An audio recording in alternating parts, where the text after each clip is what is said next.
Mi minor akord, yani harp bilen aydığımızda Türkmençe E-M, İngilizce E-M bolýar. Mi minor birinci variantı.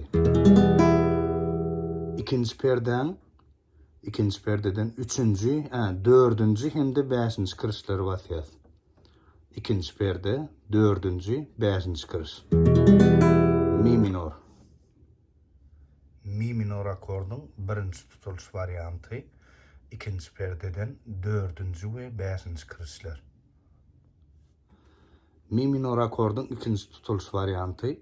Yedinci perdeden bare goýýas. Sekizinci perdeden ikinci kırış.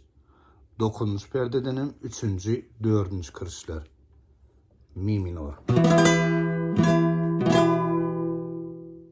Mi minor akordun ikinci tutuluş variantı.